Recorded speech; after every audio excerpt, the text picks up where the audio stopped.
afternoon, everyone. So you know me now. So, and I actually did a bit of it. Someone was asking me, what did you use this 2 minutes for? I said I did it for pre-sales.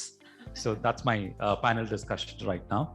So I have 5 people with me here, and I'm very happy that a couple of them I know really well, and 2 of them are actually clients and long-term partners for us as well. So I'll start with Rachna. I just said, Rachna, that I'm going to share a secret about you as well when I introduce her. So Rachna is not just a marketing person for Vinculum. She actually also drives a lot of strategic partnerships. And one of the things that she's really done well is that she's actually figured an insight about how the AWS ecosystem works and used that as a competitive advantage for a company. And I think she's been sharing a lot of that about, but I think that's another discussion and all of that. And by the way, the panel topic, it should be an event topic because it's such a large topic that I think you can't just do one panel discussion about, but I think the 5 of us will do justice. Tinu Cherian is extremely popular. If you don't know him, then I think you should be really worried about yourself. So I think his day job is head of PR and media relations for UST, but he's not popular for his day job. Even he knows that fully well. It is for what he doesn't do outside of his job that is very, very popular. And most of us in the industry, of course, I don't do that anymore. But if you're working in our industry, you want a journalist contact or you want the contact of anyone in Copcom, please don't go to Google. Just go to Tinu Cherian Abraham. More likely that he will be able to give you that more than Google. So that's Tinu for you. And Piyush is actually a organization builder. He actually is a true entrepreneur. So he joined Kestone very early, and as president has been driving its business for the last 15 odd years. And now I think he's on a new journey of building a complete venture from scratch. So he's building a virtual event platform and now something on metaverse. So Atul said metaverse is like rocket science for me. I think I'm somewhere in between, but yeah. And Atul on my left side is actually slightly different. That's why I said this panel is very interesting because he's from the non-profit side. He's the global EVP marketing of Wadhwani Foundation, one of the largest foundations on earth, run by one of the most richest Indians on earth. And you wouldn't have heard of him much, but if you read about him, you'll know that he's one of the most influential Indians in the US. Ramesh Wadhwani is his name. So Atul, interestingly, I remember because I went to his website. It's one of the most structured personal branding websites of a professional that I've ever seen. In fact, I do have a website of my own. So 2 days back, I called my own team inside and said, look at Atul's website and take 1 or 2 things from there and then, carry it forward into my website. And the little thing that I said I will tell about Rachna is that behind her day job, she also does a lot of mentoring for a venture capital firm. And for all her daughter's friend, she's the go-to agony aunt. So all the, counseling just comes to her. And I think that's something that she's very busy with when she's not working. So that's the, 5 people here. And Shetanshu, who's on virtually, is the digital lead for Pernod Ricard. But one of the things I really admired is that he's won 28 awards so far. So I don't know how you won 28 awards, Shetanshu, but that's a lot. And he also is a Limca Records. I don't know what record took you to Limca book, but I think he's a Limca book records holder as well. And he's also the E4M 40 under 40 marketeer as well this year. So that's Shetanshu for you. So actually it's a very diverse panel. So what I'm going to do is I'm just going to do a very quick context, like 1 or 2 minutes, and then allow my panel to do their introductory remarks. So content and communication, I don't know why they separated it. They are actually highly integral. They shouldn't be separate at all, because without content, you can't have communication. And if communication is without content, then it's useless. I think we may as well not do it. So I think it's integral. And I said in the opening thing that, I believe that while the world has drastically changed, some bit of the, traditional still remains. And I think Piyush will disagree and say metaverse and a lot of that, but I'm just saying it's all coexisting. So I'll allow my panelists to actually, cover the wide swath that we have to cover in probably 35 minutes, which is going to be difficult, but I think all of us are going to attempt. So I'm just going to start with Rachna with her opening remarks. So you're very predictable. I thought that I'll be the first one, given that I was at home. So please don't mind my voice. It's normally not so good. It's just an aftermath of Bangalore weather and a late night, party. Okay, so thanks, Xavier. It's actually a pleasure to be here. I'm based out of Delhi NCR, and even the smallest reason to come to Bangalore makes me extremely excited. So I represent a SaaS company which is into omni-channel. We provide an omni-channel SaaS software. So we essentially have brands who are small sellers and ranging from small sellers to even large enterprises. And when I looked at the topic, it kind of rang a bell, because in the past 2 years there has been so much shift that we've experienced for multiple reasons. In terms of our branding and communication strategy, we've had to change completely, not because we wanted to, but because my persona had changed. The buyer persona had completely changed. Two things happened. The first one was there was a sudden flurry of D2C brands that came into market, and they're essentially digitally native brands. They really know how to, essentially compete in the digital space. And they are the ones who are actually fighting with the big bastions, which are the enterprise brands. Like, for example, a lesser known shoe brand is fighting with maybe a Skechers. A Neiman Shoes fighting with the Skechers is a great example. Likewise, you have the enterprise brands who were suddenly having to change and reinvent their complete model and look at how is it that I can appeal to the online customer, right? So how do I start changing my communication strategy to omni-channel customers? So for service provider like us or a product company like us to be able, who was so far only doing product-based selling, we had to completely change the communication to use case-based selling, because my buyer persona changed. They did not necessarily know how to connect all the dots. And we ended up doing a lot of solution-based selling rather than just doing product-based selling. The second thing that happened, we are a Series B kind of, an organization just raising the Series C. Funding winter, COVID impact, marketing budgets being slashed. And suddenly what we thought was a well thought out plan with respect to how many MQLs can I generate and how many SQLs can I generate, I automatically had to shift gears and look at doing far more innovative stuff, which was organic.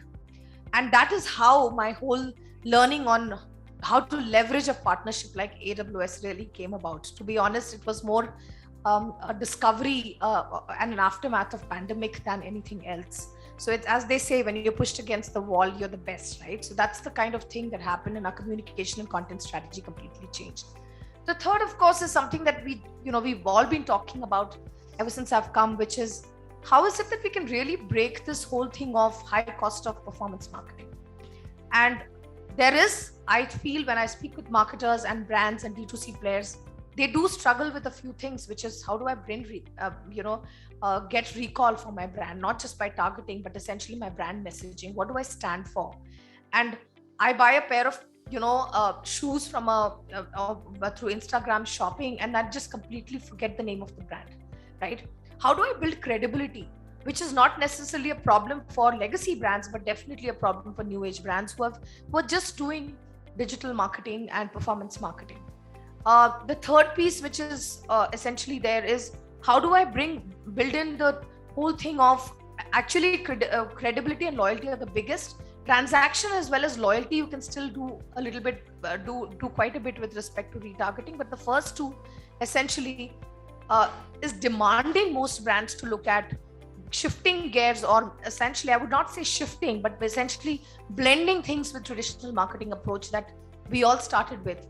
And to Xavier's point, some time back, he said, the fundamentals don't change. And it's so true.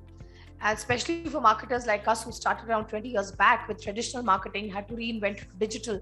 We now find a lot of things which were earlier traditional, again, coming back to play. And, we're dipping into this and trying to find the right sweet spot or the right blend. So that's what I wanted to talk about. Yeah, a bit of confession initially. Unlike most of my esteemed panelists who are seasoned public speakers, I am more used to putting words into my leaders, other than tweeting, of course. But again, on the topic of content, right? We all know content is the king. That's something that we live by the heart. But for content to be happening, you need media or medium as a queen, and together with medium and content, that makes the right prince and princesses to produce the right results. I'm a fan of digital as well as traditional media. Even now, I read 11 newspapers in the morning. I don't need to read every story out of it. I can scan through, find the right stories that I need to be interested in. And then over the day, I consume a lot of digital news. So even 50 years back, people said print is going to die. It's not going to die. It will take different forms. The print is also going to stay, and digital and metaverse also will be in the new forms. And with digital media, it has given brands a more two-way access to the consumer itself.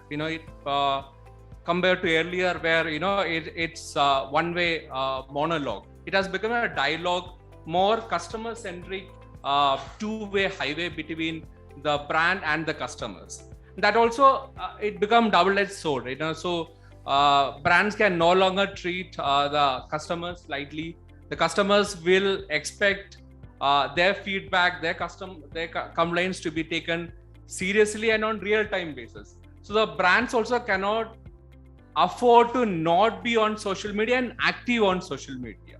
So that's my initial point here. Thank you. Actually, talking on metaverse is always a challenge, because there are strong views for and against it, right? Always. But I was trying to note down some words which some of you are talking: trust, connect, data-driven, omni-channel, cookies, CAC, lifetime value. I think metaverse can solve all of that, right? I'm not saying metaverse is going to be the only way of life, but I think all of this can be solved.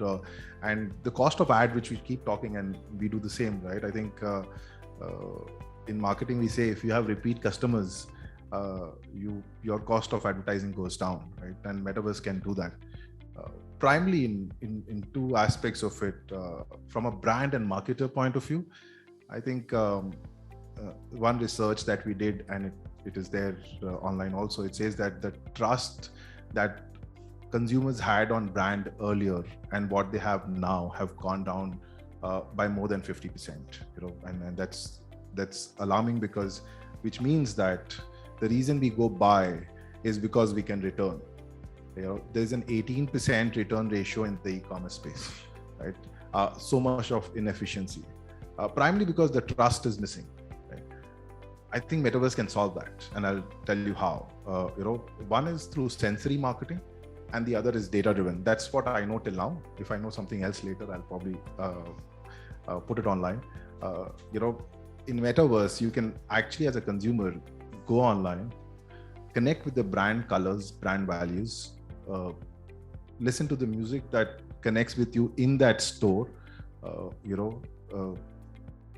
From a look and feel, it's like you are saying, yes, I relate to these content which is there. That's there. And from a product point of view, it's literally like, with the tech evolving, you can actually look at eyewear, right? You can actually, put it on yourself and see how it looks on your face, right? Jewelry, clothing, all that's now possible, right? In a virtual store, right?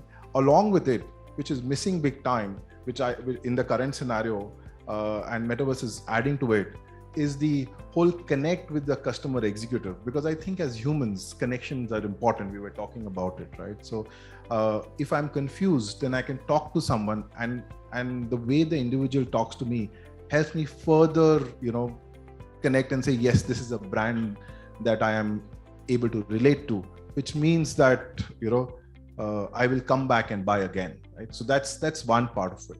The second part, which everyone is talking about, is data-driven. Right?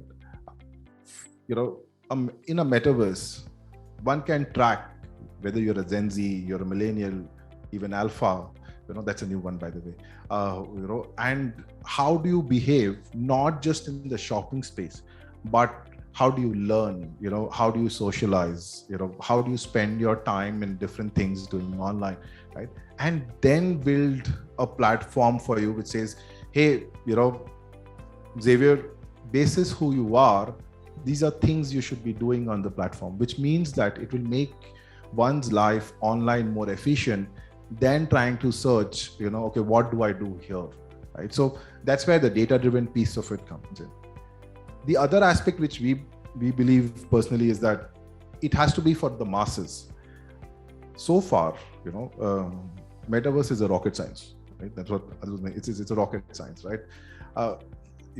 And I believe that while it's been built so far for the elite guys who understand technology and have good infra and all that, it has to be built for the masses. The history says that the technology has to move to the consumer. The consumer will not move to the tech. Consumer has to be at the center of it, and then you build everything around it for it to be successful. So that's the other aspect of it, that metaverse has to be for masses. And in a country like India, I think it's even possible. Just that, the tech guys have to start thinking about and saying, how do we make it for someone who can consume it on a handheld device, on a low internet bandwidth, and a UI which is easier, a bot which talks to me, and in the language that I understand. If you kind of do these 5, then it suddenly starts becoming for everyone. So that's primarily, how we believe metaverse is. And yeah, the topic is huge, so I can go on and on, because I'm a firm believer that the next 10 years, we'll all move there. Can it happen faster? Yes, it can happen faster if the technology team kind of across the globe agrees to make it for the masses and the brands hop onto it. I think there are a lot of brands who've got onto it. There are a lot of who are saying, okay, let's wait and then jump onto it. I would say don't treat it like an e-commerce thing, that let it happen and then you jump in. You jump in now, because then you can build your stores, build your metaverse strategy along with the technology which is evolving, rather than later on just being, someone who's saying, okay, I don't have an option, but I have to be there and be there. So yeah, that's thought on metaverse. I just wanted to ask any of you, how many of you have avatars on metaverse in this room? Any of you have avatars on metaverse in this room? 1, 2. Okay. Very interesting, because Rachna and me were discussing that the newest evolving category is clothing for your metaverse avatars. No, I'm not joking. It's a very large category, and you're going to have people buy clothes for their metaverse avatars and then pay it with crypto, NFT, or whatever it is. So that's the newest thing. And I think that's actually very, very interesting. Many of you may be saying, I want physical clothes for myself, and where is the money to buy clothes for my avatars? But that's another thing. And I don't want to actually put someone who's virtually slightly. So Shetanshu, can we have your opening remarks before we have Atul come in? Yes. So first of all, thank you for having me. I was under the weather, so couldn't make it through. Again, interesting topic, by the way. It's a very wide topic. But just to set the context, I'm leading digital communications for Pernod India, which is a Alco-Bev company. It's been a recent join for me. Prior to this, I was at ITC Foods, leading the digital content and creative marketing. 3 pointers which I felt are really, really important, being into digital marketing. So the career has been a digital marketing career only for me. So number 1 is jargonized. I see this world getting a lot more jargonized. I think simplicity is something which is missing. Humanness will still be alive at the end of the day. Being a storyteller myself, a creative guy, and Xavier, you talked about Limca Records book. I'll tell you why it's an interesting journey, frankly, for me as well. During graduation and post-graduation, the 6 years, unfortunately, I did engineering and then did my MBA. So 4 + 2, 6 years, almost was never present in my own college. So almost 1 in 174 different colleges in India. So I love to go down to colleges, present business plans, case studies. वो खुरापाती दिमाग वहाँ से आया. That kida of how do I drive an idea and make it big across channels. So personally, what I feel is, number 1, simplicity is really important. Number 2 is using all the data sources which we have. I think organizations, bigger organizations, Prior to this, I was at ITC. So you have the social data, you have business data, you have brand data, you have brand track studies. How do we collate all those data points to bring out a very interesting, cohesive storytelling in our festive communications or moment marketing creators, be fluid, be active? How do we use those data points and be relevant? I think that's really important. And number third, what I feel is, how do we ensure that we are delivering this content with a purpose? The third word which is coming out really strongly is purposefulness, right? Brands are trying to own a purpose. But unfortunately, what is happening is they're trying to own a purpose, kind of just an OTT purpose, over the top purpose. If you are driving a purpose, stay kind of true to it. Drive it through continuity, be relevant, drive it through longevity in a way, so that what happens is, A, you are standing for it, and B, you are driving a change as well. Don't drive purpose for the namesake. I think it's really important as well in your storytelling. Whatever if purpose is a word which is coming in your communication, in your brand strategy, be true to it. I think there's a lack of being true to your purpose, which is frankly a bit of a misfit. But purposefulness is really important. Agility is really important. Fluidity is really important. And driving in-house capabilities, that's something which is a learning lesson as well. I think today, if you look at Cannes this year, a bigger educational brand this year drove Cannes with their in-house capability, a brand like Baiju. And it's a great learning for the entire advertising kind of industry as well. How do we make sure that we are driving in-house capabilities, which is much more closer to the brand, much more, there's a proximity as well to the brand, so that A, you deliver on the strength, and B, you are fluid in what you do. You're very closer to and agile to the brand, so that you're quick to respond. So I think those would be my pointers, Xavier. Yeah, thank you, and a big hello to the audience. So I came to talk about something else, but hearing my co-panelists, I think I'm switching tracks now. So what Tinu was talking about, I am also of a very strong opinion that conventional media and the digital media will coexist, will stay, because both have their own strengths. So when he was talking, I was remembering my experiences, like I don't get time to read the newspapers. So when I read all my newspaper in flights, so I'm unique in those. So I'll carry 30 newspapers and read 30 days of news in flights, because it's a childhood habit, right? That NDTV app or a TOI app doesn't satisfy my quench or my thirst for news. So they will coexist. Coming to what Shetanshu is saying, I was just thinking, he's a digital native, right? I am a career marketer, so I began my marketing career in a non-digital age, right? And now, a few years back, I had to rewire and reframe myself and learn that, tricks of the trade as far as digital marketing is concerned. So it's not easy at my age, but I had to do it. So I would just, I've worked with companies like Tata's and Bharti and so many other companies where there have been offline and online focus as well. So I feel I'm in a position to, compare what's happening today. The topic of today's discussion is basically implications of digitization on branding and communication. So I feel I'm in a position to just compare my past with my present. And just a few pointers for the sake of initiating more debate and discussion, I'd like to say. See, as digitization happens by the hour, I think one of the key implications is that there is a strategic shift from brand marketing to, or brand centricity to customer centricity. And synonymous with this is the strategic shift from outbound marketing to inbound marketing. So point number one is that inbound marketing has taken center stage, right? Your passion for the consumer is at the highest level today. The consumers do a lot of research before they engage with the brands.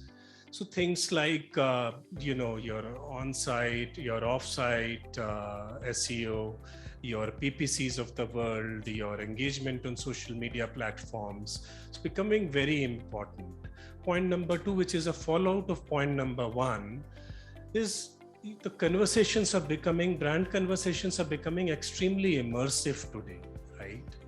And this is simply because of the fact that, today there is dire need to understand who your customer is. And technology is allowing us to do that. What is the customer persona? What is the purchasing pattern of your customer? And then there is marketing automation tools that basically allow you to deep dive into customer and marketing intelligence. So having said these 2 points, marketers today are actually warming up to the fact that a deep understanding or a high level understanding of your customer translates into unprecedented levels of customer engagement. So these are 2 initial things, and I think inbound is a major change that is happening in the marketing domain. The third thing is the very economics of marketing is undergoing change thanks to digitization, right? Smaller businesses are coming into play. They have the wherewithal with them to what I call indulge in advertising dogfight with the big players. The big players will continue to have the advantage because they have the deep pockets and the big budgets, but they will not continue to have the decisive advantage today, right? So that's point number 3. Point number 4 is that, if I may use the term, the consumer of today is becoming increasingly promiscuous thanks to digital marketing, right? Because he's spoiled for choices. He's not just spoiled for choices, he's spoiled for media channels. He's in a position to pick and choose, and hence I think one of the most critical tasks for a marketer of today, most difficult tasks will be to retain customers. Customer loyalty will become the bane of marketers. That's what I personally feel. You can do customer acquisition, but customer retention and brand loyalty is going to be the most difficult thing going forward in the marketing world, thanks to the digitization that is coming in. So these are some of the key pointers and trends that I thought I'll just lay it on the table for others to debate. Thanks, Atul. Rachna, I just wanted to pick up on something that we were discussing outside, is that you were saying that there is this hollowing out that is happening when a lot of these small brands are using performance marketing. It says there's not any value left. Can you just build on that and detail more? Because that's very interesting, and I think that's happening in real. Because like Atul was saying, with the consumer becoming so much promiscuous, that's very, very dangerous. Sure. So I think, a year back, being a SaaS provider for brands, we saw this whole buzzword around D2C brands, and we wanted to ride the wave. And what are these D2C brands? Let's just understand what D2C brands are. D2C brands are direct to customer brands. And our definition of that is people who are getting at least 50% of their revenue from their own brand.com sites. Okay. They're not selling on, it's not through marketplaces. They may have marketplaces as one of the channels, but they're essentially trying to sell through their own brand.coms. And we found that right from all kinds of categories, clothing, furnishing, home decor, beauty and cosmetics, there was a huge surge, and there is data to say that by 2025, there'll be more than 1,000 brands in India, and more than 50% of them will turn out to be unicorns. Fantastic story, lots of debates, discussions that happened. And then suddenly, after this whole surge of brands coming in, we found that many of them were shutting shop, and many of my colleagues ended up becoming D2C entrepreneurs themselves. And their conversations are mostly around the fact that, you know what, it's becoming, the whole premise of going D2C was that I can actually circumvent the traditional model of distribution, hence save costs on third party, and essentially own the customer myself. But what is happening is that in the bargain, with all the costs going high on performance marketing, I'm essentially fighting in the same space as other brands, and my CAC is going high. That's turning out to be a huge problem. These are also brands who are essentially trying to compete, mind you, with legacy brands. So I don't know whether you saw this piece of news, which was around, I think 6 months back, a large format retail store for the first time in 60 years ended up showing losses. It was in the, I can't name the brand, but it's essentially something that I guess is a household name for all of us. We have been wearing traditional wear from them for, I don't know, ever since I became an adult, I think I've been buying from them. And for the first time in 60 years, they've actually running into losses. They're shutting down stores. Why? Because they're competing with D2C brands. So they're all fighting the same space. So when we're talking about recall, I don't think this big brand had to fight for recall. When we talk about credibility, I don't think this big brand is actually trying to fight for credibility. They've been around for 60 years. When it comes to loyalty, when it comes to returning customers, when it's come to transactions, they are actually fighting with these small brands. Likewise, when these small brands are essentially targeting the same customer who is walking into a large format store like this, established for 60 years, and then trying to build a recall, trying to build credibility, and ending up spending a lot of money. But essentially, the biggest challenge is they're not, because they are only focusing on transactions. How is it that I can convert the customer right now, hence keep putting money in the performance marketing? They may not necessarily end up building the recall, but they just getting to building the, make the transactions happen. Most of these D2C brands are also heavily funded by VCs. The moment you have a VC funding, the first thing they ask question is around, I gave you X number of dollars, how much revenue can you get from me? So the marketers there are under tremendous pressure to show results. I cannot go around and just keep around beating the bush and say, oh, I built brand recall. I talked to 10 customers, all of them know my brand. They'll just say, Paisa kitna laya? How much you spent X dollars? How much did you give to me? And hence there is an immense pressure to keep pumping in money into performance. And with all of them pumping money into performance, the CAC is going high as you just cannot imagine. And it's not just for D2C brands. As a SaaS company in Series B, I am finding it really hard to get leads at the same cost that I was doing even 6 to 7 months back. So it's just become a big pain point, and which is where I feel that there is going to be, as I think this made the right comment, you cannot erode digital at all. Consumer behavior has changed, you can't erode it. But there is going to be a blend, and there is going to be a lot of work that will happen also from a traditional brand building space, which will essentially create a nice story for these brands to be able to survive. For a longer period. Yeah, I completely agree with you, Rachna, right? During COVID, I became a big fan of D2C brands, and some of my colleagues in office would have been surprised to see boxes and boxes being delivered. And now I was just looking back, right? Probably I experienced 40 to 50 of them, but I think I'm hardly transacting with 2 or 3. That's a very, very bad thing. Tinu, you mentioned something interesting, that ROI has changed from return on investment to return on integrity, and credibility is a word Atul and a lot of Rachna, everyone is using. So what do you mean by that?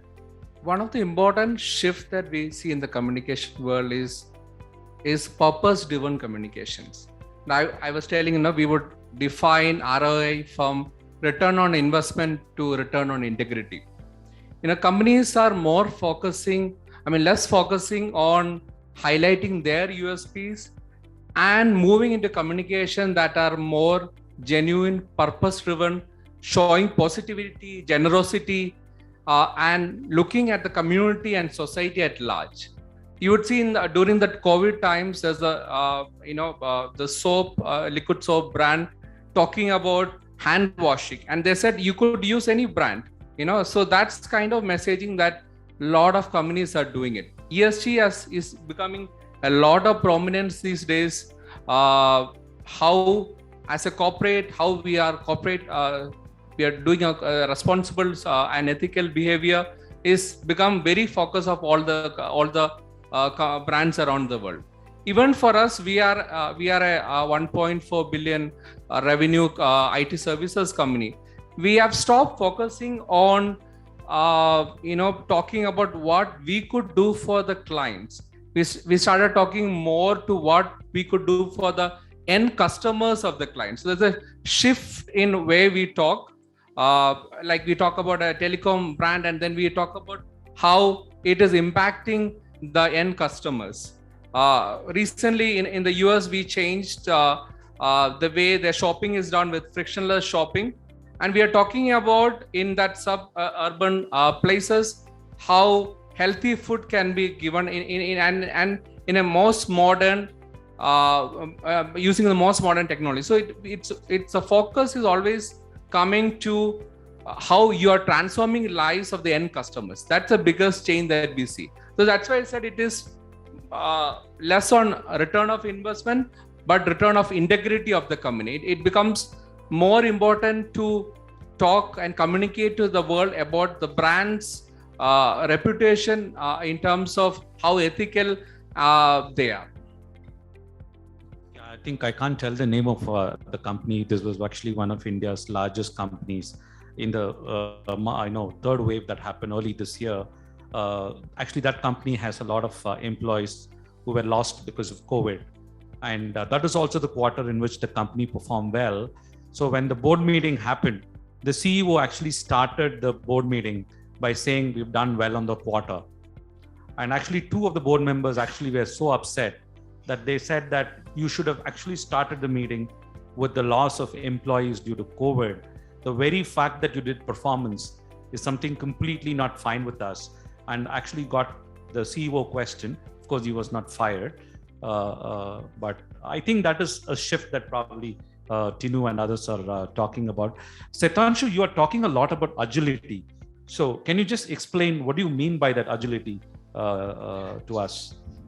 So, Xavier, what happened is, let me give you an example of agility, specifically in the digital marketing context. While at ITC, what ITC had kind of worked out is created a marketing command center, which is, it's not a social listening command center. Let me put it out that way. It was marketing command center, which used to take insights, creative content, and data, those three levers into consideration. So through social listening, we used to work out creative and content, and we used data cohorts, specifically of first party, second party, third party data, because we realized that your own data performs really well as compared to using publisher data. So if you look at the efficiency of using your own data for targeting, it's almost 2.5x better as compared to using a publisher data. So when I say agility, it's more about being responsive. And there are a lot of brands who are kind of doing it really well, right? Amul has always been responsive. Now, if you look at an Amul brand, they are responsive in terms of billboards, and digital is just one channel. They have been using billboards as a channel to talk about fluid moments. For example, any of the victory happening or any of the recognitions for any of the sports person. They're the first brand, by the way, to put it out in billboard. And let me be honest, when I'm traveling from, say, a place like Powai to South Mumbai, you'll actually see 3 billboards. Recently, I saw 3 billboards of Amul, and those were written in those respective contexts. So, for example, a South Mumbai guy would react to it differently as compared to a North Mumbai.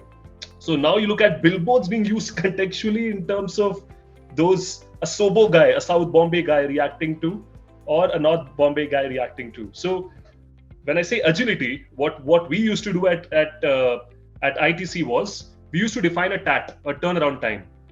And it's not a checklist. We used to ensure that before any of the moment marketing happens by the big, bold, and the beautiful brands, we need to go first with a very creative approach. And hence I talked about creative capabilities. Eventually, it is the film out in open which gets the recognition, right? Using all data, using all insights, what you see is the end output.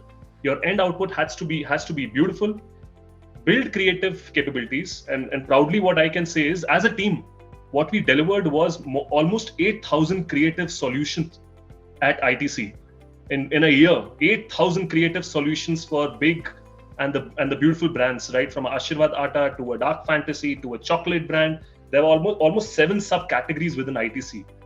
And what we used to work out is, if you want to go first. And as mentioned by one of the panel gentlemen as well, metaverse, if you need to go first, right? Don't do for the namesake. It's an experience format. It is the future. It is the present. If you have to react to it, be first, go into it, and digital allows you to experiment in a way, right? So your agility is the reaction which comes out, and it's a reaction of getting involved in marketing and talking about it. Yeah.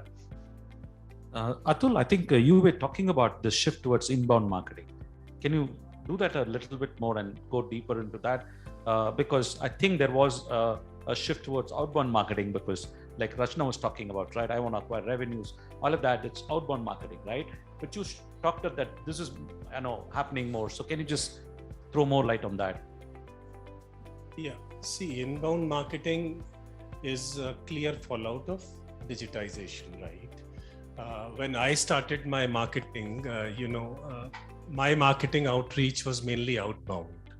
If you see TV, print, radio, we call that as the conventional, and some of us also call it as outdated media, right? So what happened at that point of time is the brand was actually communicating what it wanted to communicate. Today there is a tectonic shift. You need to communicate what the customer is asking you to communicate, because the customer is much more aware, or almost as much aware about you as you are, right? So, and then you have the leverage. Previously that leverage was not there, where you can slice and dice a customer profile to an extent that you can put it at the back end of social media platforms and go to very targeted levels. So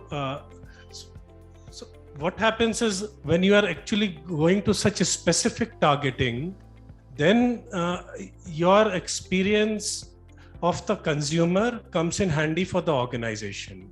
And from a consumer perspective, you are in a position to give a much better experience to the consumer. So inbound marketing as a fallout of digitization is a fast growing trend and will continue to grow. And outbound marketing, I'm not saying that it is fallen by the wayside, but since we are talking about digitization, like I do a lot of outbound, right? I handle 25 social media platforms. I handle websites in 2 digits today, but I am also doing, some outreach, and that we bracket it as outbound marketing, but that is for specific purposes. And I can very clearly and with confidence say that I can relate it to non-digitized approach. Piyush, you mentioned sensory marketing. I found that word very interesting. Can you just deep dive into that and the metaverse and all of that? Actually, I thought I covered that. What I would say is, the way I look at it is, if there's a problem exists, can we solve it? In this conversation and in the previous one, I'm sorry, I'm diverting a little bit, but a problem of the amount of money people are spending on advertisement is going up, right? And D2C, we spoke about it, that D2C organizations are directly struggling because they don't have big pockets. So how do they survive? I think Metaverse can solve it. Only thing is, one has to be open to the idea of coming together and saying, here is the largest D2C space. This is all what we do together, right? So you don't have to individually go and market it. You can actually make a pool of it and do marketing. It might solve that problem of, shelling out a lot of money from an individual organization's pocket, right? And the sensory part of it, right? It helps in brand building. I think as humans, we connect with colors, sound, light, people. I think that's where the whole sensory part comes in. I'm a marketer by heart. In these years, I think that was missing big time. There was hardly a brand which appealed to me in a way which I would want to. While in hoardings and advertisements, we spoke about being blindsided. It happened. But when what I've seen in the metaverse space is, because of this, some of the brands who are part of it are able to connect with their customers in a much better manner, right? That yes, this customer in my store, which is store like, it's like you're sitting here, would be able to connect with me much better and will be able to relate with me much better, right? So I think that's where the sensory piece comes in. You have to deep dive, and then it's just beautiful. You just to be, as marketers, as brands, I'm saying, even if you don't want to kind of believe in it, just go and experience it, right? With an open mind. I think you'll love what Metaverse overall have to offer. I think I found it interesting when I asked, I think 2 people in the audience raised their hand saying they have avatars. So metaverse has a long way to go, but I think that's a good thing, right? So we will have just very, very short closing remarks and then we'll wrap up because I don't want the bell to go the 3rd time. So Rachna, if you have, and I think you don't need to do closing remarks. I think, are we all done? Or Atul or Shetanshu, you want to say something? Otherwise, all good. Atul, you want to say something? Just 2 minutes, putting my experience into play, and just a quick word of advice. And this is purely experiential. It might sound simplistic, but so there are a few things that I would just want to harp upon as a focus area, or a few tips, especially for digitization and marketing in mind. One is data-led marketing. Absolutely essential for anybody who gets into digitized marketing. Digital marketing leads to hyper personalization, as I was saying, leads to immensely rich consumer experience. Lots of experiences, like Starbucks has been a pioneer, and I can go on talking about it. The liquor giant, and all these are organizations which are best practices in terms of data-led marketing. Issue-based marketing that I think Shetanshu was referring to. I put, in fact, moment marketing inside issue-based marketing. When the pandemic struck, I saw a memorable Coke AV on the social media. It was called The Human Race, and it just talked about, for every selfish act, there are thousands of selfless ones. For every school that closes down, there are hundreds of classrooms that open up, And then it ended with the line that, thank you for filling a glass with kindness and hope, and there comes the Coke glass. So that's how the issue-based marketing touches an emotional chord with you. Technology-led marketing, I think, absolutely essential to understand the customer, to understand the profile, also to have scientific measurement and measure the ROI of your marketing efforts. I think it was October of 2020 in the pandemic times when a Shah Rukh and a Cadbury's ad campaign caught my attention, when they used artificial intelligence to blend the Shah Rukh's image and voice and create customized ads in the name of specific small-time retailers. So imagine walking into a shop in Coimbatore and Shah Rukh Khan is talking about that store, right? The campaign actually went viral on the social media and it had its own learning. So then frequency-led marketing, something again what Shetanshu was referring, I think, in agility terms. Today, there is massive clutter, and I'm of the strongest opinion that to stand out in the clutter, you have to be part of that clutter, right? And you have to churn out a creative factory today. I was part of an era when we used to do one jacket ad in a Times of India, or a one masthead ad, or a Solus ad, or a Backpage premium ad, and our quarterly budgets were gone. And then we were planning for ads for the next quarter. Today, I am virtually, in 6 months' time, I would have churned out 600 creative, right? So the marketeers of today have to look upon digital media and churn out a creative factory. And finally, and most importantly, I would like to say content-led marketing is paramount, right? In my era, things have turned topsy-turvy. It was the creative that decided the content. Today, it is the content that decides your creative, right? There are so many examples, like Zomato is there, the Oreo India is there, who are building up their brand equity based on content. So content is key. Content will define your brand equity in the future, especially content will make you stand apart from rest of the brands on digital media. So these are some of few tips that I thought we could end the session with. Thank you so much.